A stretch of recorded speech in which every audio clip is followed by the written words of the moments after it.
What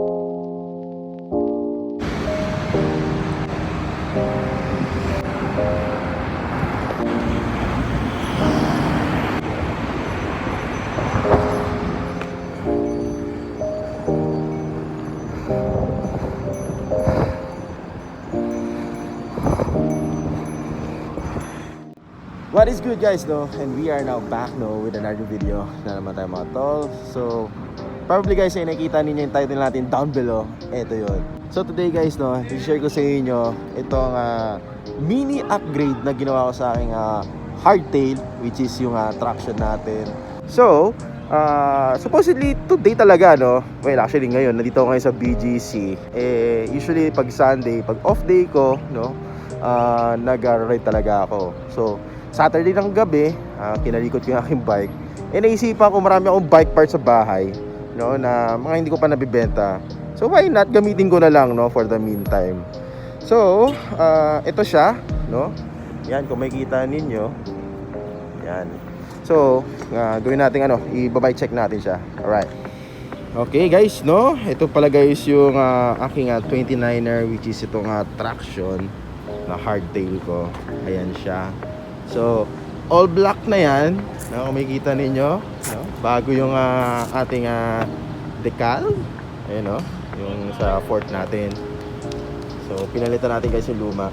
Pero bago yon, intro ko muna kayo. So, ito yung aking traction na bike, which is yung hardtail, 29er to, no?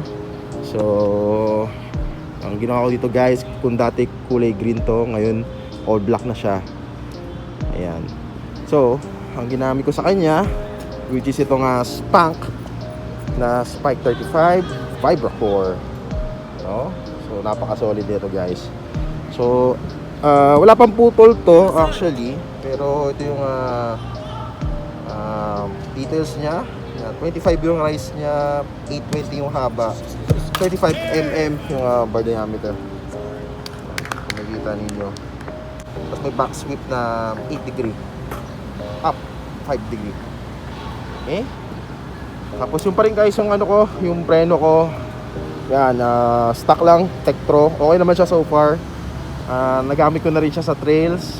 So far wala naman tayo naging problema. Yan, Diore na shifter. Ayan, Diore pa rin to guys. Okay? Tapos yung grip, which is itong Spank na grip na meron tayo dito, Paris to, color green para terno. Ayan.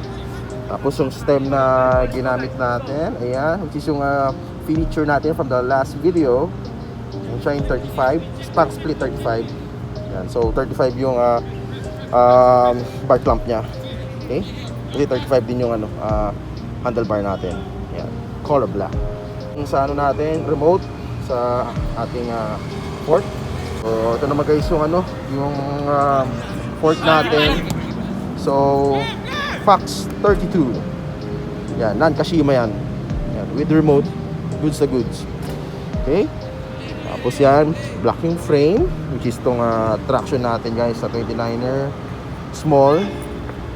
Yan, tapos small tayo dito guys. Nagamit natin na Diore M5100, 11 speed. 11-251 teeth. So ginagamit ko pala guys yung Speed 1 torpedo, which is good na good sa kanya. At ito guys, no, yung ginagamit natin Speed 1 torpedo. Yan, impulse, goods na good siya guys.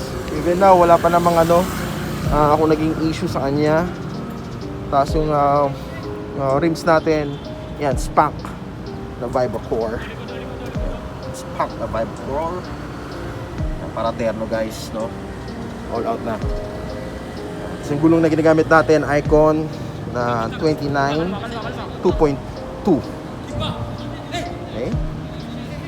So yung trunk ko pala guys, budget meal, IXF, napaka-goods na goods yan. Tapos yung oval chainring, 34T na Decas. Chain natin guys, Shimano din. Kasama yan sa nakuha natin before. Okay? So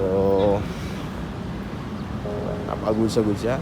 Tapos may mga sasakar pa dito, diba? So, yun guys, so, hope na gusto yung video na to.